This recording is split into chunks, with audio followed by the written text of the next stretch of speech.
Thank you, George, and thank Thank you for you. all you do for young kids in this state of Ohio in this game that I know you love. Thank you. All right.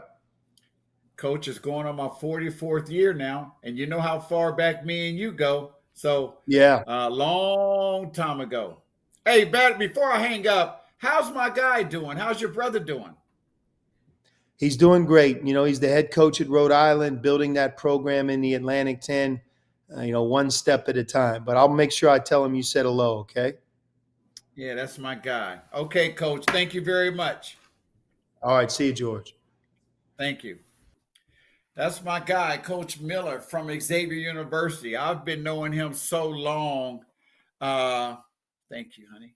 I've been knowing him for so long. We go way, way back. We're going to take a brief commercial break, and we'll be right back with Coach Diebler from the Ohio State University right after this.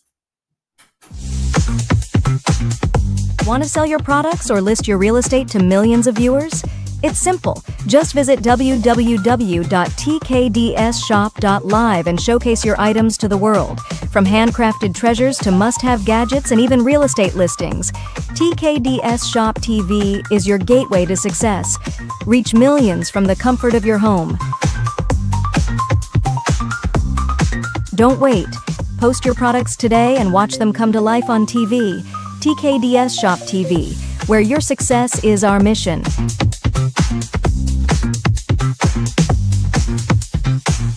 Visit www.tkdsshop.live and start selling.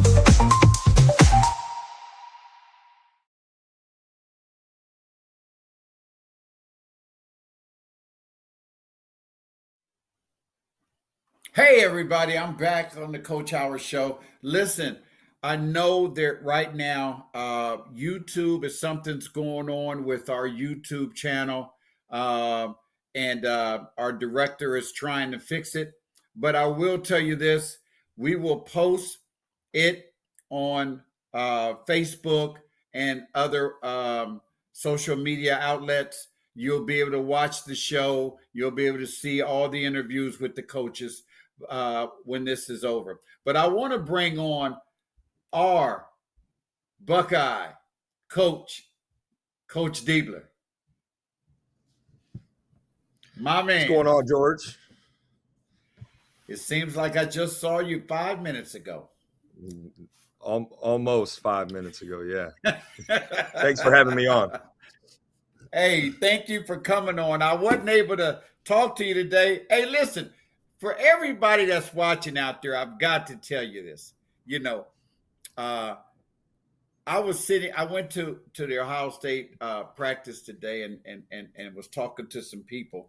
And I look over and I hear this voice out on the floor.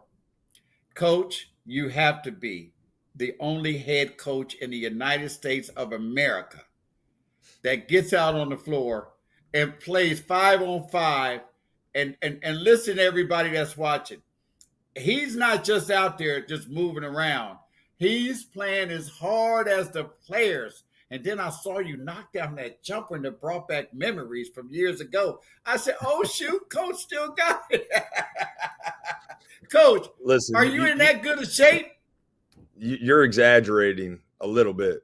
All right, you're Oh, exaggerating. no, I'm I not. do like to get out No. there and demonstrate a little bit, and I think my jump shot is like a fine wine. It's gotten better with age. But listen, I'm a big believer in getting out and being a part of things, and you know I think it's a great way to teach. I think it's a great way to connect.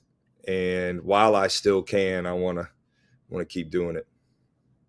Well, that's why you're a player's coach. And I know that me and Greg was standing there for a long time talking, Greg Odom, and it's just what you're doing out there on the floor, playing with those guys, showing them how to work hard. But you just got in the mix with them, like you was right out there in the mix with them. And I tell you what, man, it was so impressive. I mean, I love you already, but I found a new love for you. I just couldn't believe that you still out there on the court trying to show that you got it. I just can't believe it. But hey, you still had it though. I'm said, dang, he still got it. Still got it. Well, I Still think got it. George, the reason I like to be on the court, and I learned this, one of the things that was validated for me when I was interim head coach was the importance of relationships. And if I can be on the court with guys doing individual workouts, being involved with practice, I think it helps build and strengthen relationships. And listen, I don't think majority of the head coaches, do that across the country. So, but majority of the head coaches got more experience than I do. So this is an area that I'm gifted, and I want to continue to use that and give that back to our players as long as I can. Because a lot of people don't know that you had some game back in the day. Now the Dieblers were a basketball family, and you had some game. I know firsthand because I was right there with you. But Coach, I want to tell you, I want to ask you about, and I couldn't go without asking you this question. Last Friday was a good workout for your guys. You got a chance to see your young guys. You got a chance to see some of your new guys. You go up against each other every day in practice. It's good to get out. You was in a hostile environment. What did you take from that down in Cincinnati with your young guys, with your transfers? And how do you think that helped you guys moving forward? Because I talked to two former Buckeyes today, and they thought it really helped you, and they thought that the guys needed that.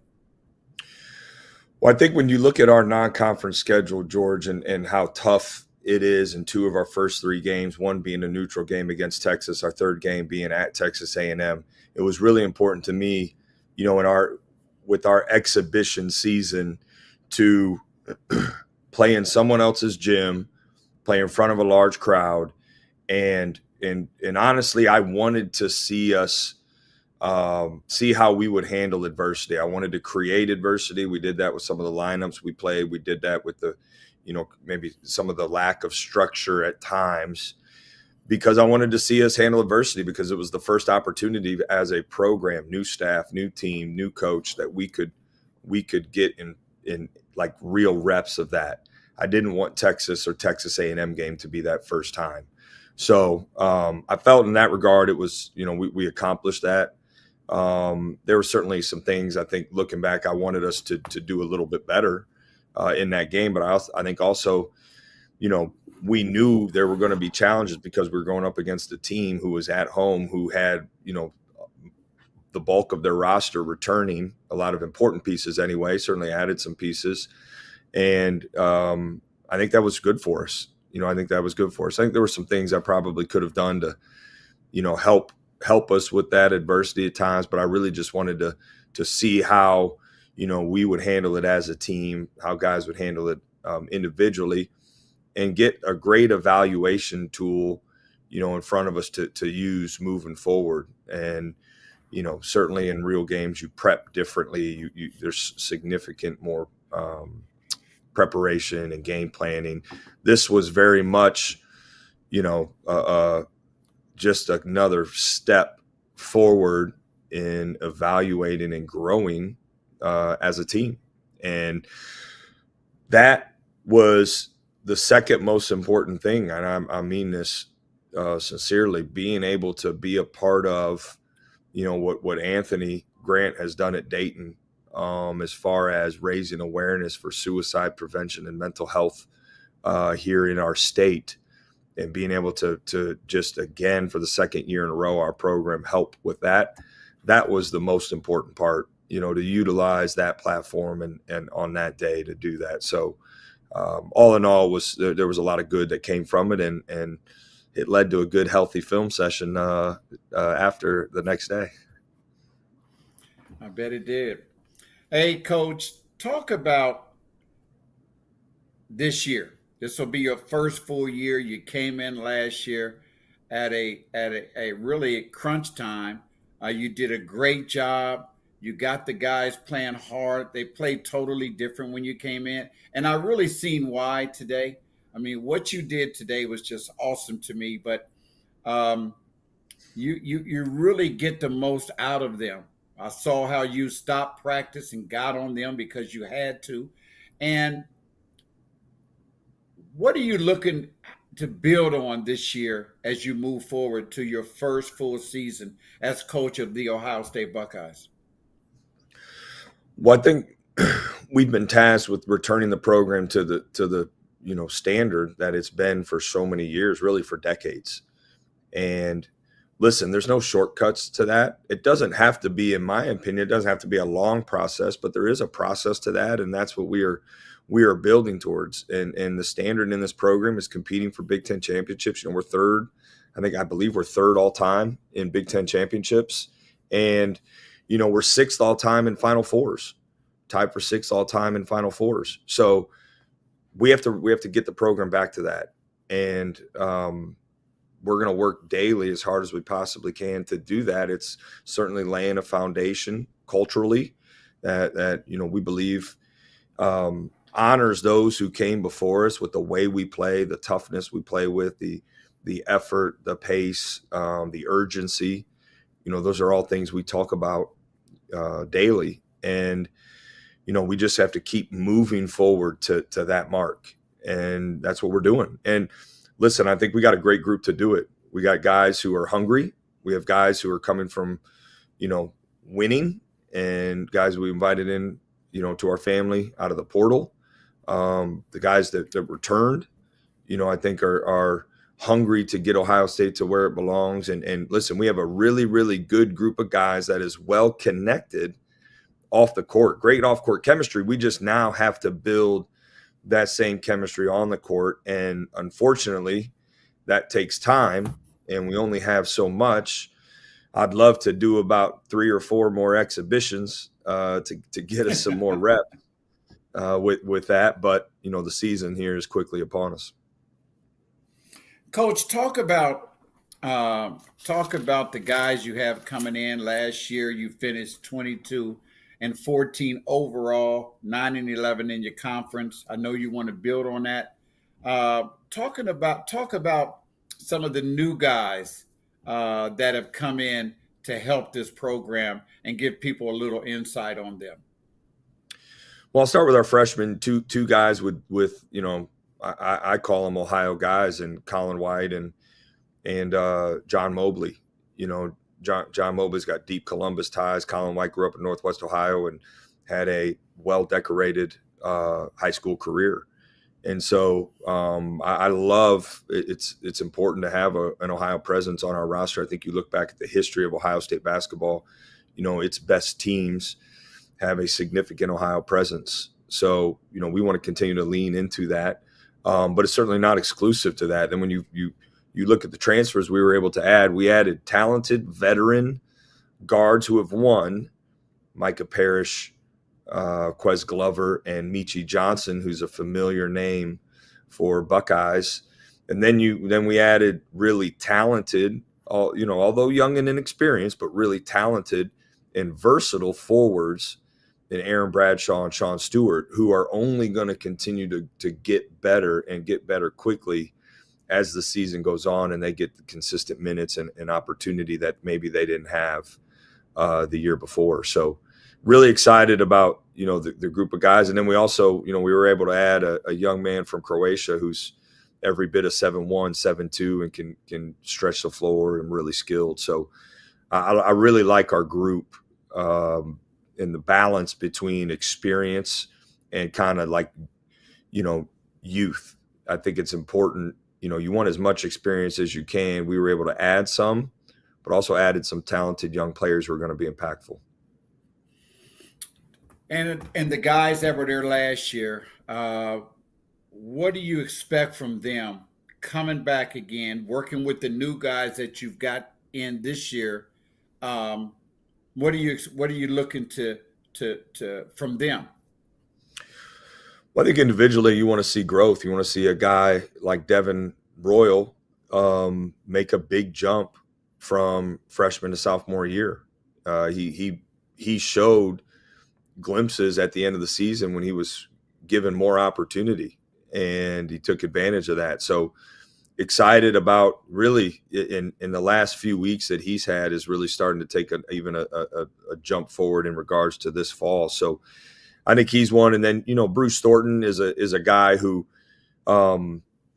every coach wants a player like him. He's not an everyday guy, George. He's an every rep guy. And I think that provides a leadership and helps set the standard for the program. But he's, a guy who we anticipate will make a jump, even though he had a really good sophomore season, and grow his efficiency and things. And you look at the way he played down the stretch as we increased the pace last year. His assist numbers went up and his efficiency went up. And I think there's no reason, because of how hard he works and the time he spends on his game, there's no reason to believe that's not going to continue. Coach, you have a great staff that you assembled, and Coach Battle, Coach Walker, Coach Dickerson, Coach Justice, and Coach Simmons.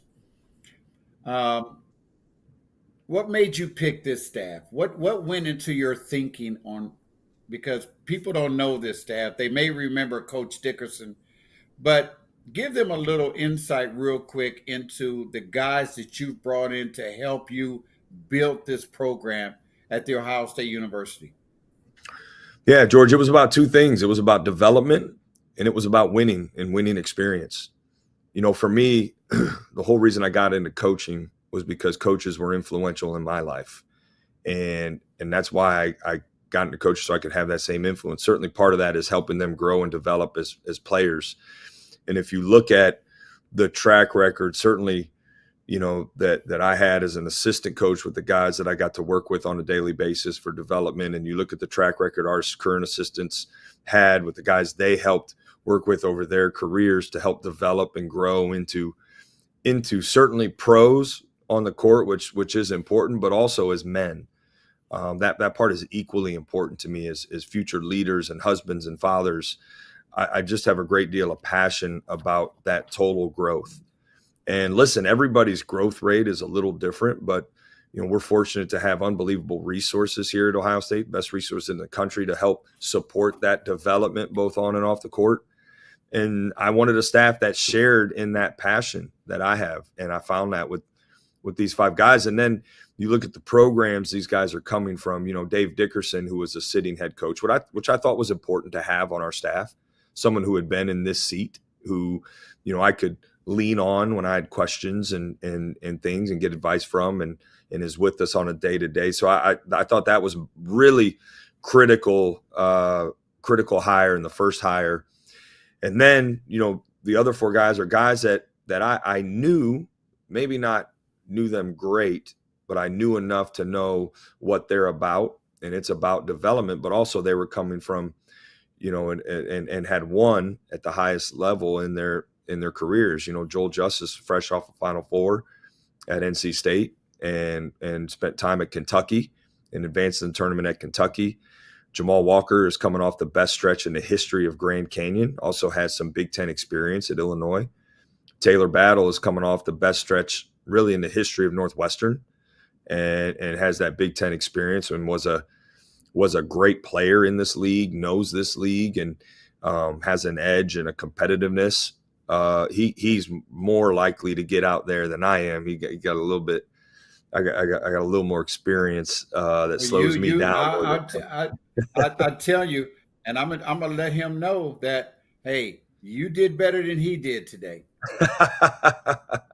And then I think Luke Simons is someone that I had worked with before, but he had spent the last couple of years at Baylor. And, it's well documented the success that they've had, and certainly the tie that I've had with the Drew family, and how important they've been to me and people I trust. So I think there's and Luke's had international head coaching experience, and we got guys with experience in the junior college rounds. We have all different type guys who played professionally, all different types of experience, which I thought that was important, that there was some difference there. But it came down to passion and proven track record of development, and really you had to be a lead in that space. That's what I was looking for, and then the winning. Well, I tell you what, you've got a great staff. I like every one of them, and Actually, I mean, most of them I've known, um, but you've put it together um, to fit you and fit what you want, and I think it's going to be great. Talk about the conference. Um, where do they have you guys at in rankings in the conference? I haven't seen that yet. I think we were preseason ranked somewhere in the middle. Um, we had everything from I think I was told by one of the guys maybe even a potential first place vote. So I don't mean that may mean some people thought we were lower than the middle.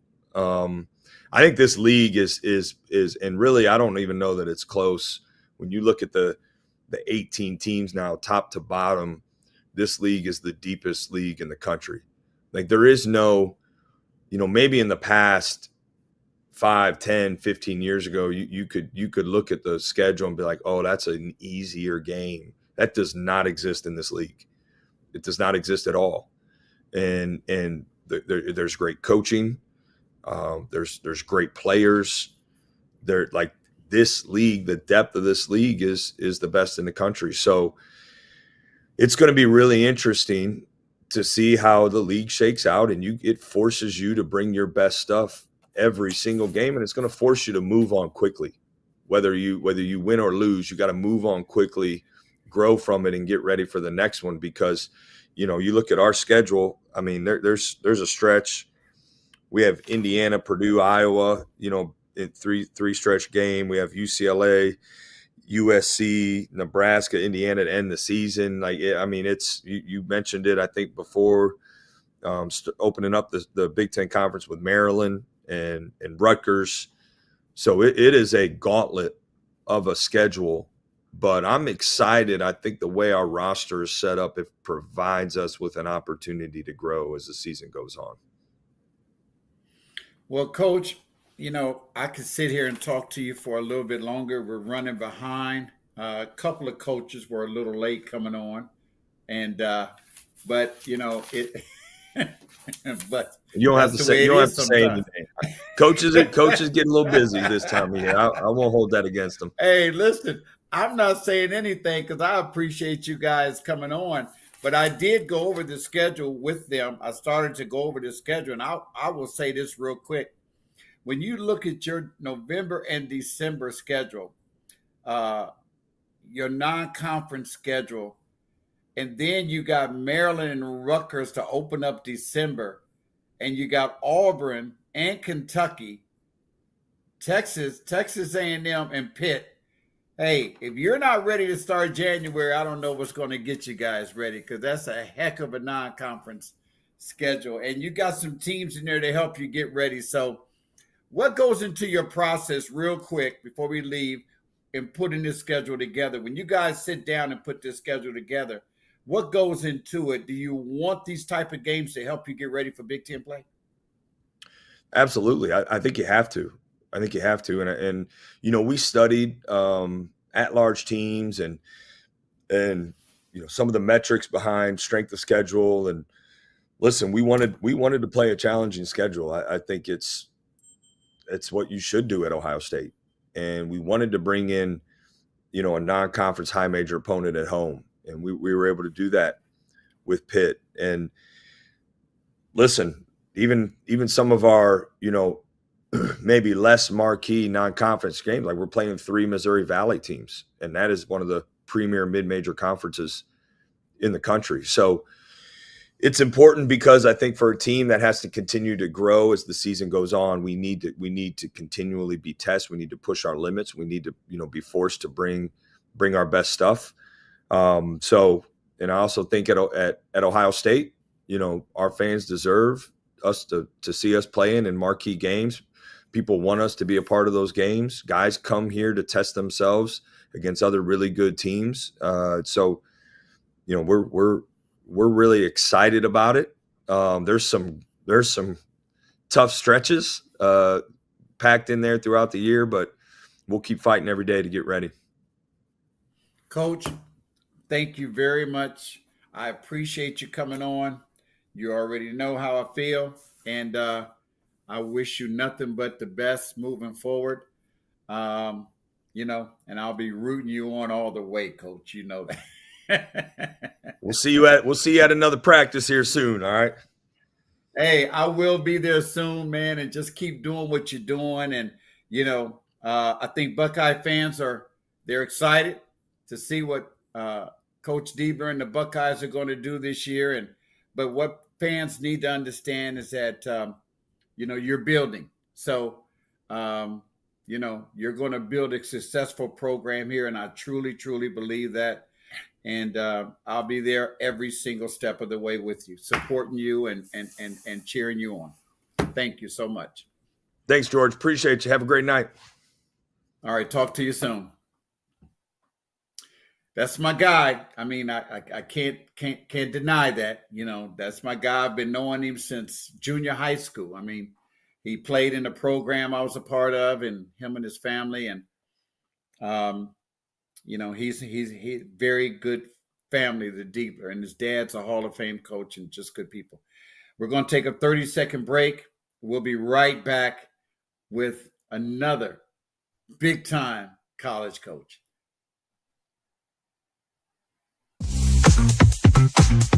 Want to sell your products or list your real estate to millions of viewers? It's simple. Just visit www.tkdsshop.live and showcase your items to the world. From handcrafted treasures to must-have gadgets and even real estate listings, TKDS Shop TV is your gateway to success. Reach millions from the comfort of your home. Don't wait. Post your products today and watch them come to life on TV. TKDS Shop TV, where your success is our mission.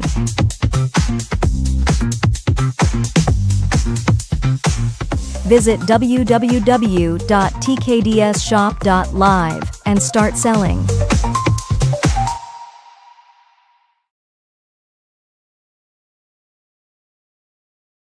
Okay. Hey, everybody. Coach Howard, I'm back. I'm so excited. It feels like I never left. Like, once you get into it and you start talking to your friends, it just gets exciting. Hey, there's a big-time powerhouse here in the state of Ohio, Toledo University, and I'm excited to have their coach on. Coach, are you with us? I am, George. Good to see you. Coach, how you doing? I always try to say your name, so a lot of times I say Coach K, and Kowalski. Say it, Coach. Kowalczyk. You're not close enough.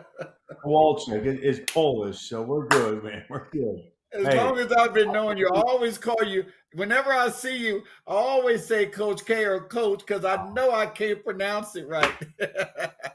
I've never been into the whole coach stuff. My players don't even call me coach. They'll call me K or TK. They don't call me Tom. That's like Coach Izzo. He doesn't want simple. Coach Izzo never wants me to call him Coach. He said, "Will you stop calling me Coach?" I said, "Coach, I can't call you nothing else because it's a respect thing for me. It just I have to call you Coach." I learned that Coach, from talk Judd about Judd Heathcote. Oh, did you? Never Judd. All of his players called him Judd, and he thought that it was an ego thing for people to say. I don't know. I felt comfortable with that, so that's what I go with. Hey, mate, that's where you got it, and that's where Coach Izzo got it from.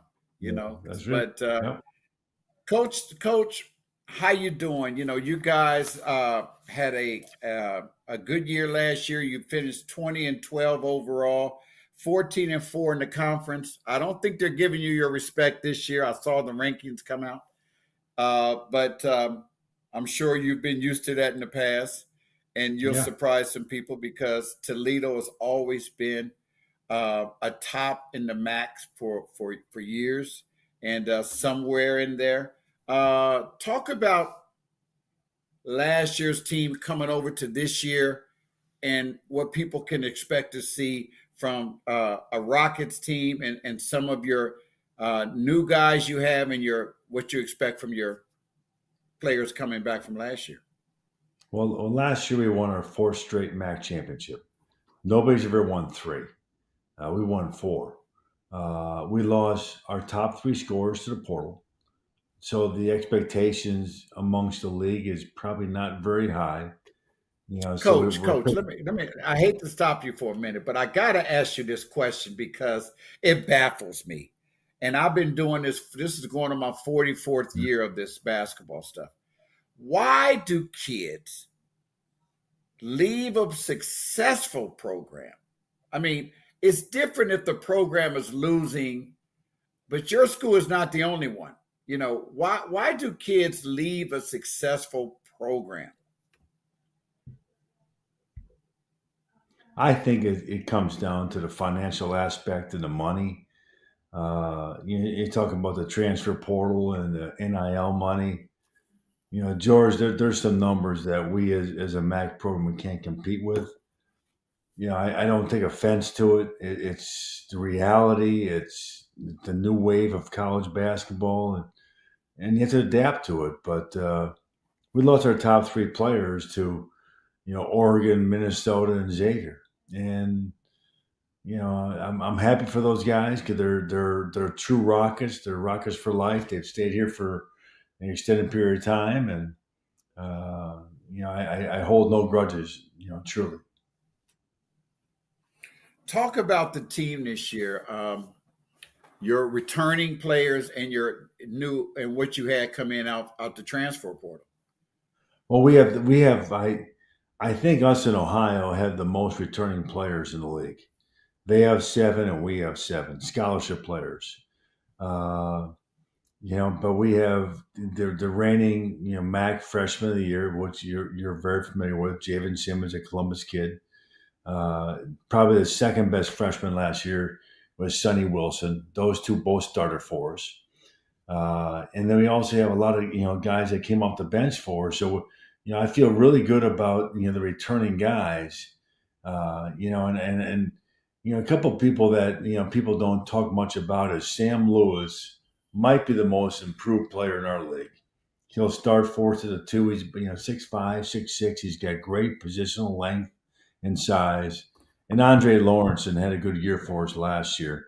He's going to start the season at the 4 for us.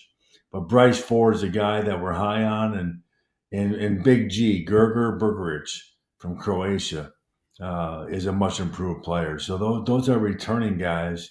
And then we signed 3 transfer portals. One is Isaiah Adams from Buffalo that I think is a first-team All-League guy. I thought that last year when we played against him in Buffalo. Talent-wise, he's really good. I think Seth Hubbard from Western Michigan is a really talented player that understands, the game. He can really score. And then we have a Division II guy that right now he's hurt, so he hasn't practiced much. But we're really high on him. It's Colin O'Rourke. So our 3 transfer portal guys are good. And then we added 2 freshmen, who are as good a freshmen as we've brought in here. And Jalen Owinga from Grand Rapids is a super talented guy. Somebody that we think, has a chance to be really good.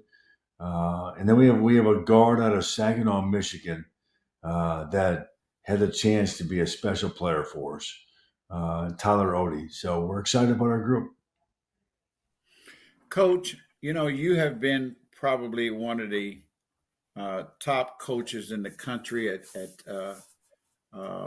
it's definitely at the mid-major level, but just overall, and every year you hear about coach is leaving, he's not going to be there next year. He's getting too big now, and but you're still there. What and I know you've had probably many offers. What keeps you there at Toledo? This community is awesome. I've had a chance, and George, you've seen my son play. He's at St. John's. I've had a chance, and this is so rare. I came here in 2010. I had a daughter that was 2 years old. My son was 4 at the time, and they've had a chance to stay in one location. We've raised them in one great community. over the last 15 years. And that is so rare. To answer your question, we love it here. We love living here. We love the community. We love the support, our institution, our administration. So things are great here. So you look at other opportunities. Like, can you have that same success and the continuity within our program, my assistant coaches? I don't know if you can find it in other places. You don't see that much though, because coaches like yourself that win on a consistent basis, that have been very successful, and they get these offers to go other places. So a lot of them jump at that opportunity. You've stayed grounded, and you've stayed where you've been, and it's paying off for you. But you don't see it that often. What can young coaches take from this? You know, you know, I'd like to coach for another 6 to 10 years. But when I do retire, I would like to go to other programs and not the head coaches. They don't need my advice. They don't. They have their own philosophy. But I'd like to meet with the assistant coaches and throughout the country, wherever it may be, and just talk to them about career development. And how to have the best career they possibly can. And that's getting with a head coach that's been successful. If you're a head coach, go to a place that you feel comfortable, that you can win it every year, and be financially secure, whatever it may be. But that'd be my goal when I retire, is to help young coaches look at the big picture. I think too many young coaches, trace, they chase dreams that maybe are not there. Uh, trying to chase money, whatever it may be. But I think financial security comes with longevity and being in one place where you feel comfortable, you can win, you can have a staff that is excited to be there and loyal to you, and as a head coach, you're loyal to them. Wow. Well, you've got a guy that uh, I've seen you bring a couple of young guys up, and you get no less joy than watching guys that have been up under you go away from you, and get out there and get head coaching jobs. How does that make you feel, Coach? I've had some tremendous, assistant coaches, and I've had some privilege of going to talk to some other teams and coaching staffs, and the question is, why have we been so successful? And George, it's not because of me; it's because of my assistant coaches. They are tremendous, and a lot of them. I had some tremendous people, and right now I got Jordan Love, that all hell red guy. Jeff Massey is as good as it gets. Justin Ingram is awesome. And I think the guys we have also below them, Brandon Pritchell and Brett Rao are tremendous. But then you also know Jordan Mincy. You also know Ryan Peden. A lot, I go down the list. Brian Wardle, worked for me. Ryan Peden. A lot of those guys, came through our program, and I'm so proud of them.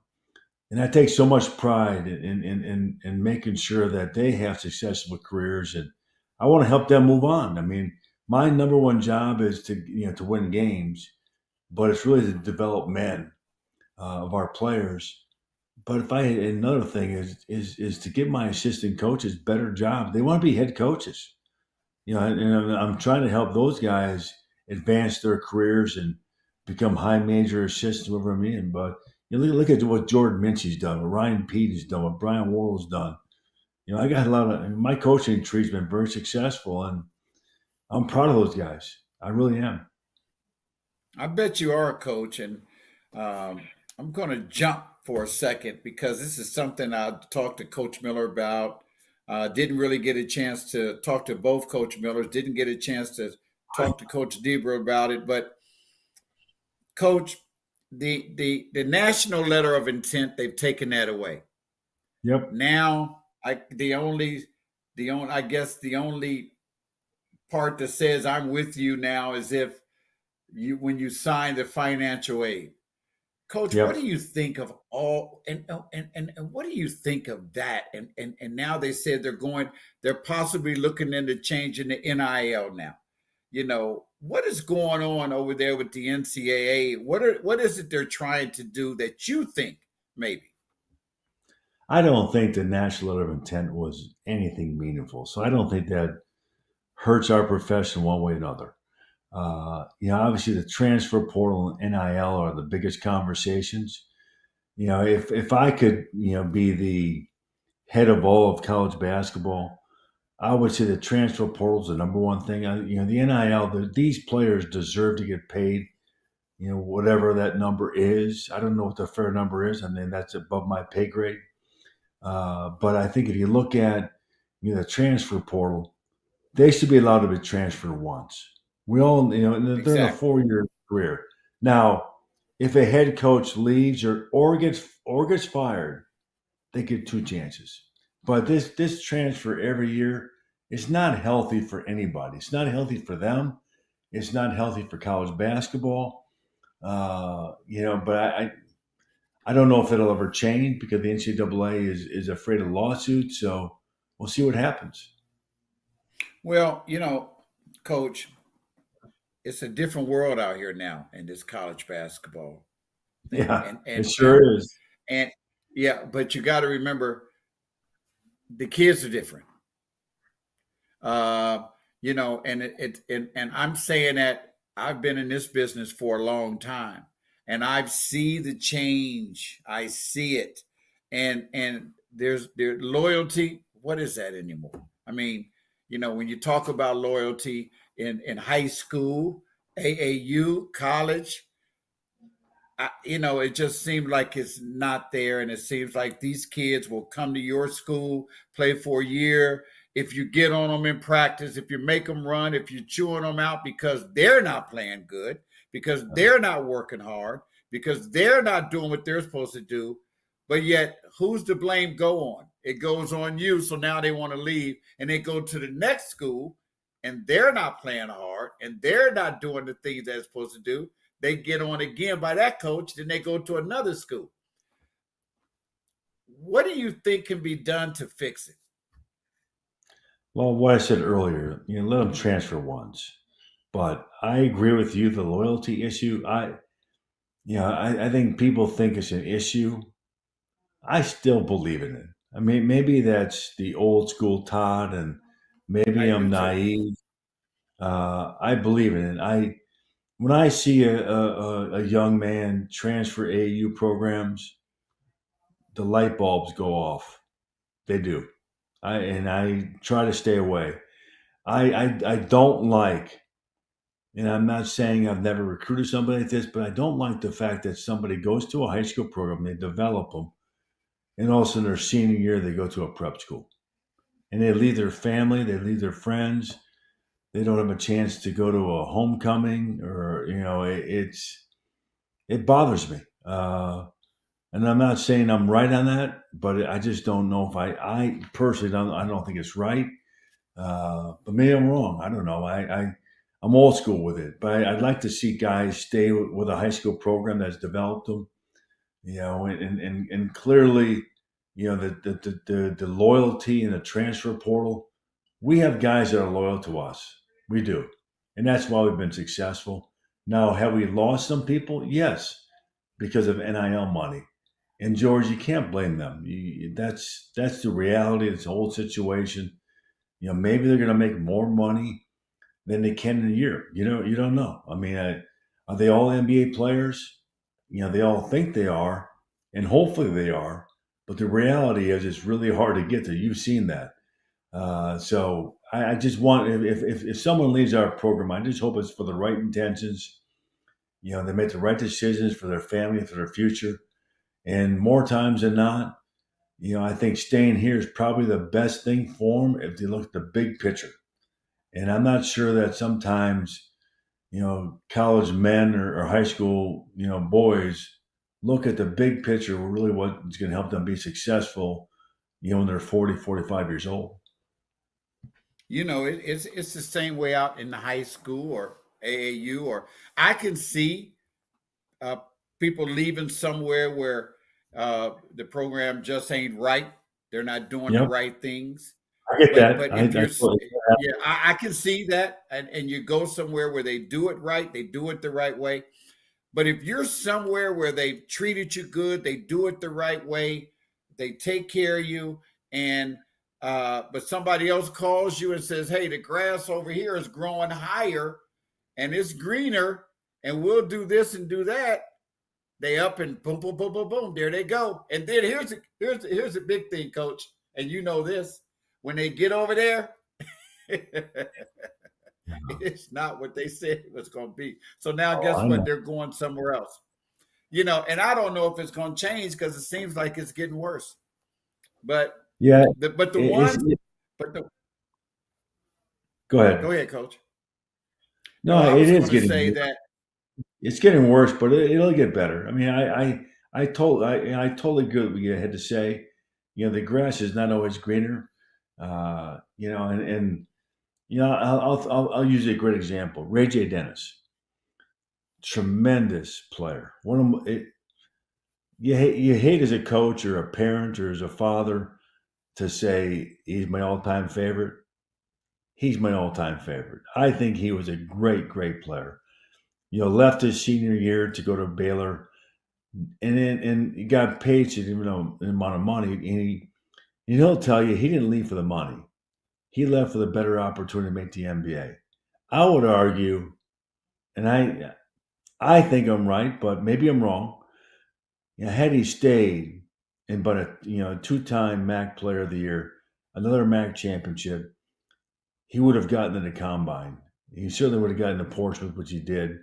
He didn't go to the combine. He didn't go. He didn't give an invitation. So I think we could have gotten him in there. I mean, Ryan Rollins got in there the year before. So, I think sometimes look at people that, they want to go to these bigger programs to get NBA opportunities.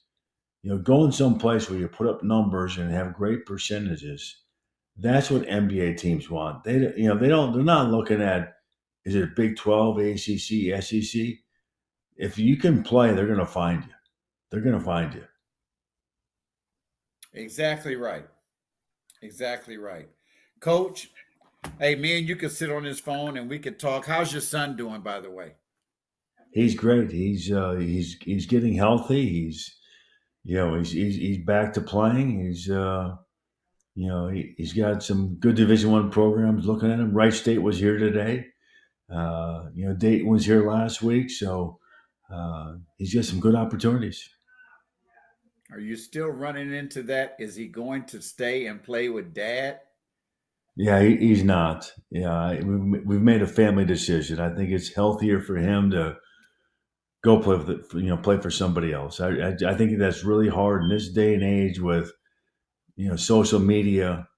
He gets so much negativity about he's got these offers because of his dad. It's got nothing to do with me. I didn't teach him a thing.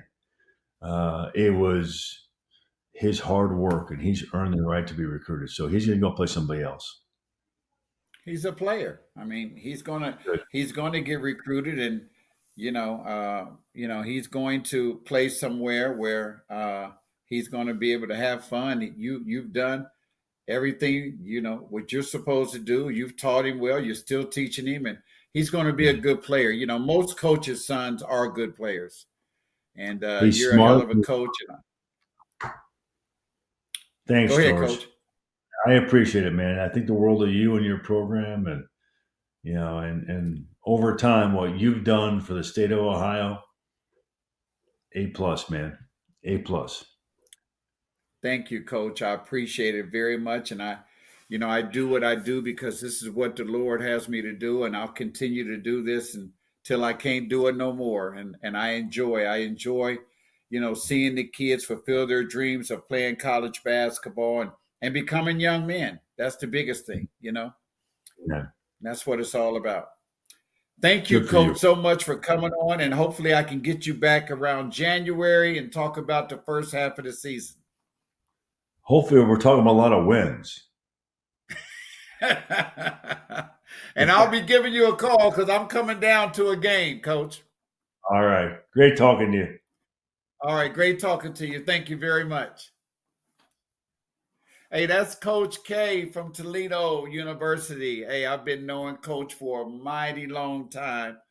And it seems like I know a lot of these coaches for a long time. I've watched a lot of coaches grow up from being assistant coaches when they were younger.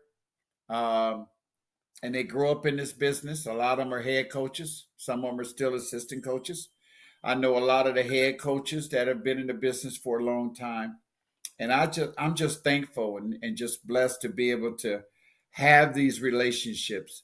I talk to college coaches every single day of my life, and um, I enjoy it. I'm on the phone all day talking basketball.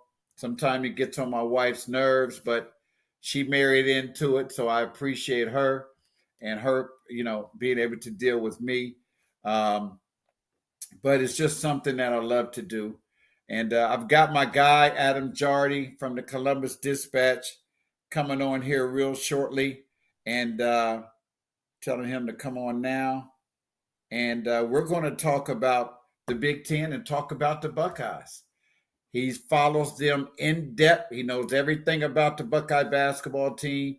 He was there last week, and we're going to take 10 minutes or so and talk with him. And we'll be right back in about 30 seconds.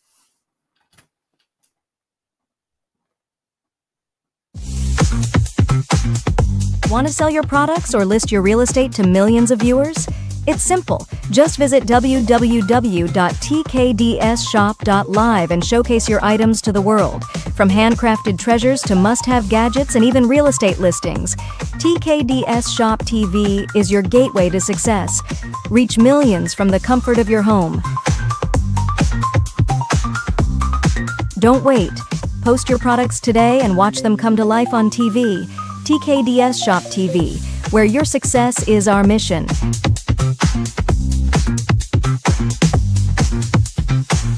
Visit www.tkdsshop.live and start selling.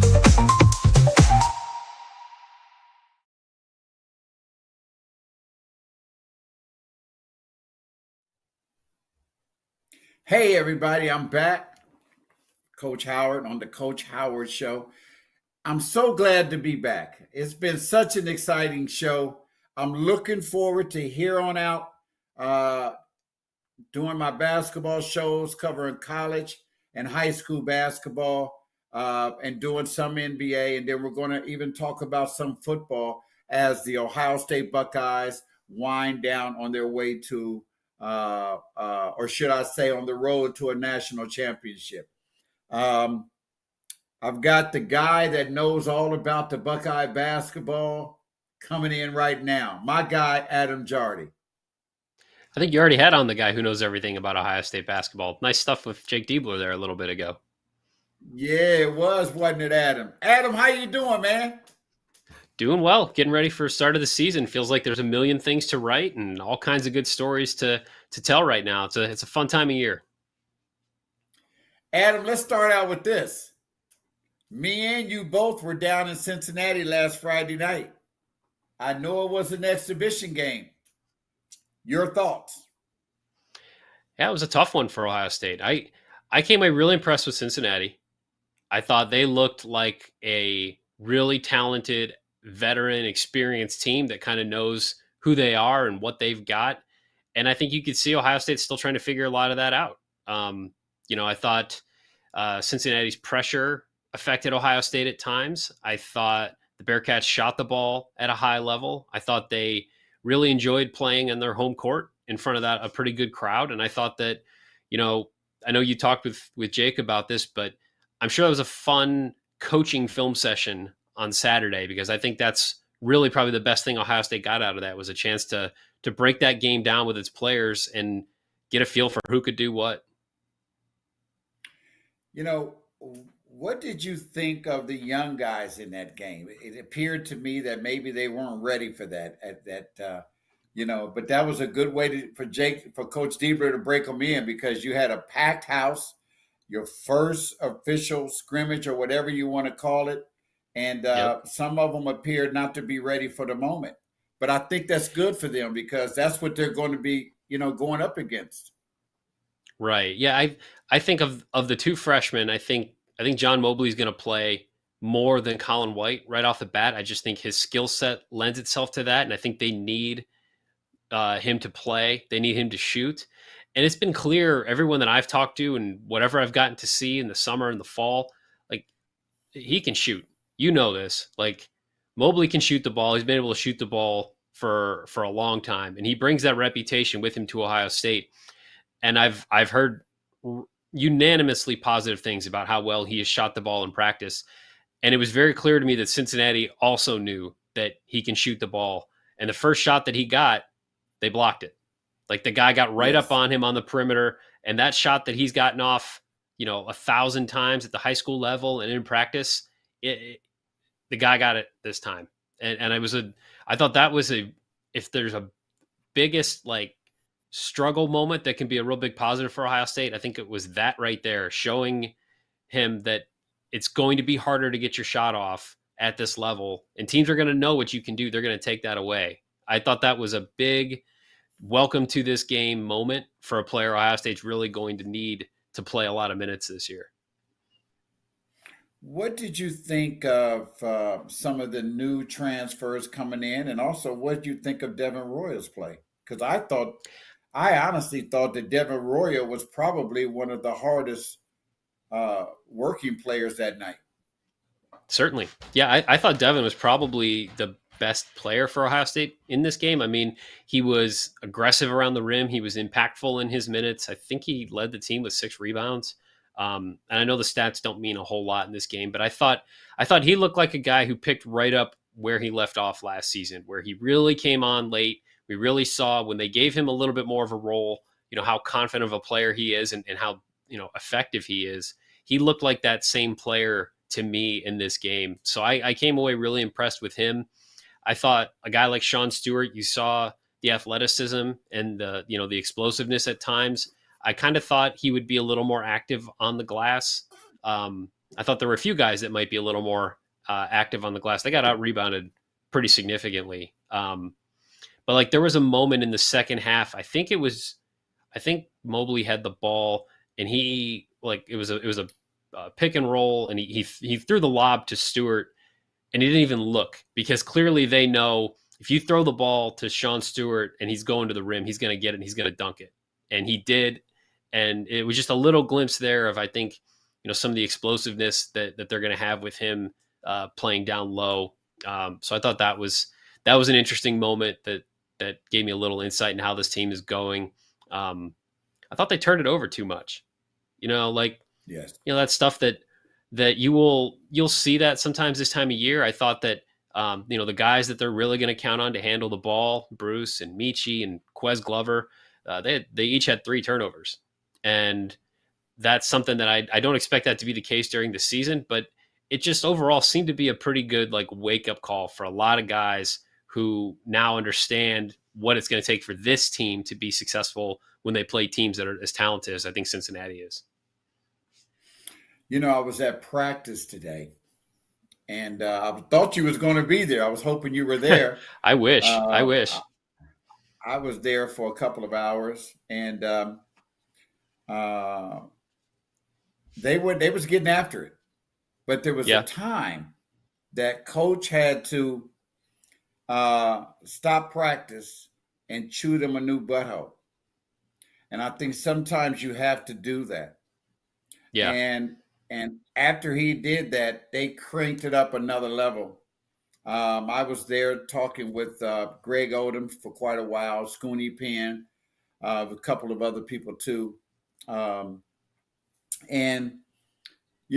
I just want to see them play hard this year. I want to see them just go after it and feed off of Diebler's enthusiasm.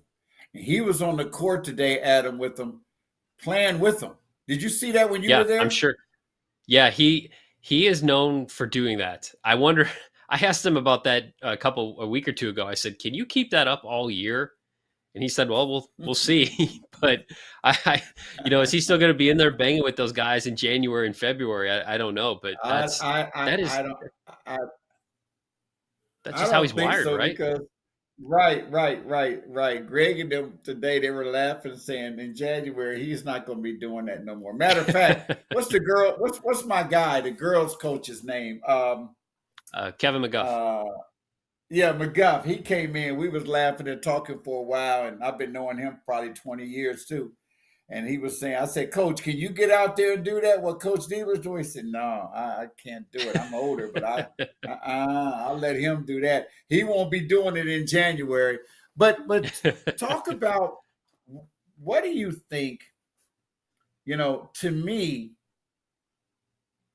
the jury is still out on Bradshaw. Sure. I don't know how mentally and physically tough he is. What do you think? Yeah, I think he's as important to this team's success as anybody, because I think they need him to be a guy. They need him to be a guy. I think there's enough potential in there. And historically, when you see guys that are as highly rated and skilled as he is, that stay in college for more than a year, if you get those guys for a second year or a third year, like, most of them tend to pan out. And I think that's where I am with him right now. It's hard to know just how far along he is, because he did have such a limited role last year. And then I know he's missed time here in the preseason with the head injury, and I obviously didn't play in Cincinnati. So I don't really know how much it's reasonable to expect from him right off the bat, because he hasn't had that consistent playing time. And you've seen the sport for plenty of time. Like, big guys have different learning curves, right? And when you get to this level and you're figuring out what it takes to be successful, I've got to think that there's really good basketball coming from him at some point here this season. I don't know if it's game 1 or game 15, because I think that the time missed in the preseason, it sets him back a bit, and he doesn't have that full year. He had the surgery 2 summers ago that limited him coming into his freshman year. So he's kind of missed some development periods that I think that hurts him. I don't know how much yet, because we just haven't got to see enough. I look at these guys that they've brought in, and I know Sean's a very good player. I'm not sure about the other guys. What do you know about them? Yeah, they're just as much, in some ways, question marks as there's just a lot of like unknown on this roster, because I'm really high on if Micah Parrish is a guy who's won at a high level and knows what a winning culture looks like, and I think he's a pretty good defender. I think he can be a good complementary piece offensively. I thought he did too much in the Cincinnati game. I thought he had the ball in his hands too much. I thought he forced a couple of things. I don't think there's a game that they want to have this season where he takes the most shots. Like, I don't think that's a recipe for winning. I thought he was doing too much. But I think he's going to be critical to how far this team goes, because I think he can be a connector. I think he can be a guy that can score and can play defense at a pretty solid level. So I think he's going to be really important for them. And like a guy like Ques Glover, I think, is like the ultimate question mark. I mean, you're talking about a guy who hadn't been at the high major level in 3 years, is coming off of missing a whole season with an injury. And I think he hasn't played a high major team in like 3.5 years.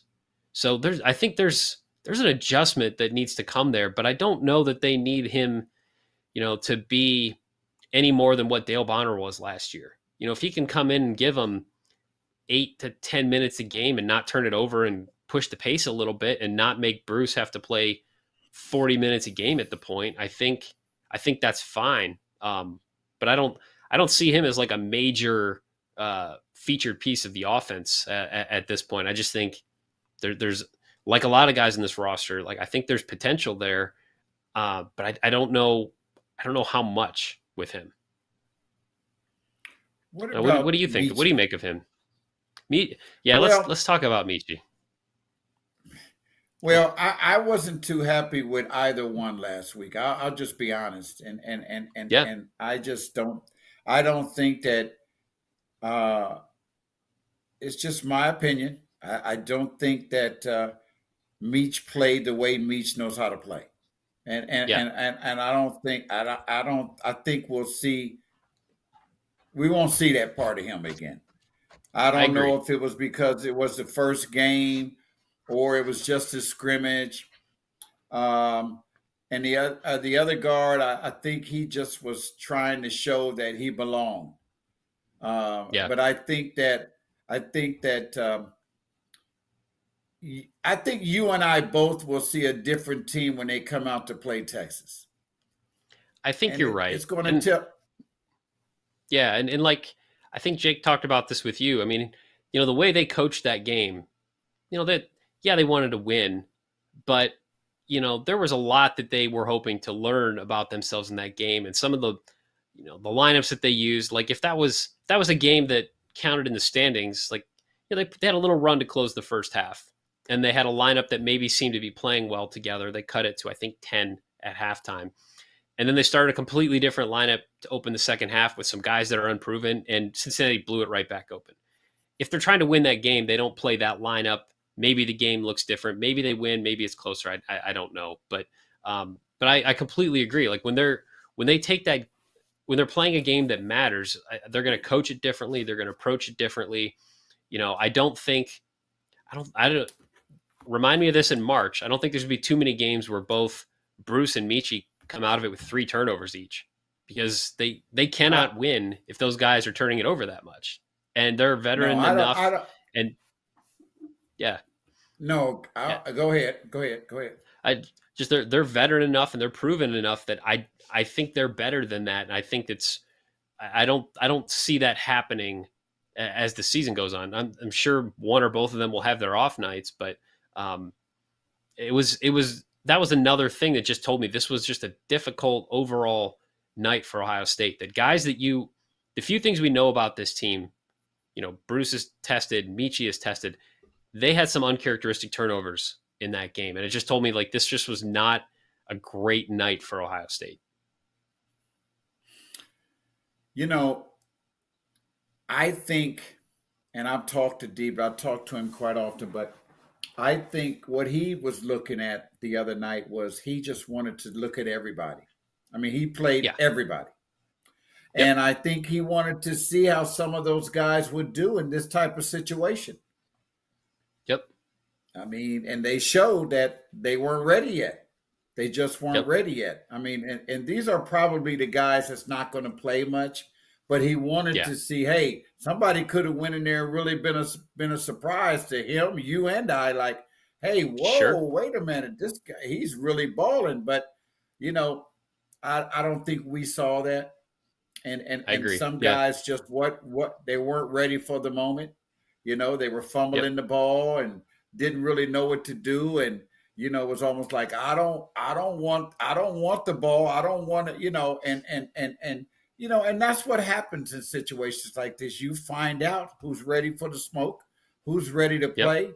But I think they're going to be fine. I think that they're going to be. I think Ohio State is going to be surprise a lot of people. I hope they surprise a I lot of people. I think, and I'd be curious what you think about this. I think if you were to just add up the talent of the roster this year, I think it's a more talented roster than what we saw last year. I think there's more guys that you can reasonably say should be competing for playing time than maybe the last year or 2 years. And I know that was a major emphasis for Diebler, like practice competition, and that these guys going against each other will make each other better. I do think, even though there's a lot of question marks about who can do what right now, I think they have more guys that are in that conversation than they did a year ago. Do you agree with that? I do. I do. Yes, I do agree with that. I do. So maybe that helps them get to that potential down the road, where right now we're talking about 10 or 11 guys that could help, that only 8 or 9 are maybe going to play by the time the season really goes. But if you've got 10 or 11 guys that are really pushing to be in that mix, I think that's a healthy level of competition that maybe hasn't been there the last year or two that can give them an extra gear as the season goes. Yeah, they was all getting after it today. They were all getting after it today. But one thing that we're going to need is we're going to need some bigs to step up. Yeah. I Yeah. mean, Yeah. we're going to need Bradshaw, and we're going to need the big guy from overseas. He's 7'1", 7'1", I believe, right? Yep. 7'1", I think 250 maybe. Yeah, so he's 7'1". You got to be able to come in that middle and alter some shots and do some things. I mean, you're 7'1", you're 7'1". He's got some skills. Now, is he considered a freshman? Yep. Yeah. So they could theoretically have him for 4 years. Yeah, and I think he's going to be all right down the road.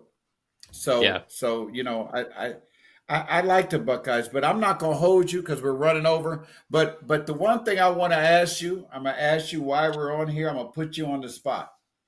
All right. I would love to have you come on sometime with me and be my co-host. And me and you talk about college basketball. Yes, I would love to have that. Yeah, that'd be a blast. Coach Howard, Adam Jardy show. We're going to talk about basketball, talk about the Big Ten, talk about other teams, not always the Buckeyes. And, I think that would be some fun with a guy that really knows basketball and the Big Ten, because the Big Ten right now is crazy. Oh, my goodness. You bringing in Oregon, USC, Washington. Who am I missing? USC, UCLA, Oregon, and Washington. UCLA and Washington. I mean, my goodness. And then you look at Rutgers. You look at Michigan State. You look at Purdue. You look at Michigan, Maryland. You just look at these teams. I'm sure I'm leaving out somebody, but you just look at Northwestern and Minnesota and all the teams, probably Indiana. So what they got to change the name here in a minute. It's 20 teams now, right? Is it 20? Is it 20 teams now? 18, but I mean, at this point, might as well just round up and call it 20. Add two more teams and call it the Big 20. Or how about the Big Ten 2? The Big Ten 2? There you go. I like that. Big Ten 2. But before I let you go, I'll call you, we'll talk about that. But before I let you go, what do you think about the Big Ten? I think the Big Ten is really solid in the middle. I don't know that there's an elite team at the top. I think the bottom is pretty close to the middle. Like, I don't think there's any team that's going to go out there and just live in the basement all year. I think, you look at like any preseason ranking or metric or whatever you want to use to try to figure out who's good and who's not. Like, the whole league is just clumped in the middle. It's like, I don't know if there's a Big Ten team in the top 15 nationally, but I think there's like 10 teams between 20 and 35. Like, there's just a whole lot of really good teams. They're just going to fight each other all year. And I mean, in a 20-game league schedule, I wouldn't be surprised if like the team that wins the league has 6 or 7 losses. I mean, I just think it's going to be that much of a dogfight every night, and it's going to be fun to watch. It's probably not going to be fun to coach. I feel for those guys because someone's got to finish 18th, and just because you're 18th in this league, I don't think that means you're a bad coach. But someone's got to finish 18th, and that's going to be really, really tough. Well, Adam, thank you for coming on again. I'll be calling you here real soon, and let's put something together. I think it would be a joy to be able to have both of us asking questions to college coaches, and I think it would be and maybe some high school stuff. Maybe I know you're going to be real busy here coming up though, but you travel with the team too, don't you? I do travel a lot. Yeah. So this is definitely getting to the fun time of year. Fun time of year. That's why I know Wednesday nights, you should be free on Wednesday. I don't think they play ever on a Wednesday. But I haven't looked that far ahead yet. Hey, but thank you very much for coming on, and I look forward to talking to you soon. I know you're busy. How's the family? Family's good. Family's really good. Yeah, we just got done with baseball season. Now we're getting hockey season going. So kids are busy, and yeah, they're growing, and yeah, having a good school year. When you going back up to watch a practice? Next time they let me. Don't know yet. Let me know. I Hopefully want to meet soon. you up there. That'd be so great. We can watch it together. Let me know. That'd be awesome. Thank you. Adam Jardy from the Columbus Dispatch, the Ohio State basketball writer. He knows everything about the Buckeyes and the Big Ten, and you'll be seeing a lot of him on the Coach Howard Show. Thank you very much, Adam. Appreciate you so much. Thank you. Okay, bye-bye. That's the guy. He is the guy. But I'll be back here in a couple of weeks, and we'll be talking basketball, college basketball. We'll kick off high school basketball. Practice starts in a couple of weeks. I'll be making my round to some high schools here in Central Ohio and throughout the state, and talking to some coaches, getting some interviews that I would like to share with you. So keep your eyes open. Stay tuned. I'll be back soon. Thank you very much for all of you that tuned in to the Coach Howard Show. I'm glad to be back, and I'll see you soon. God bless you.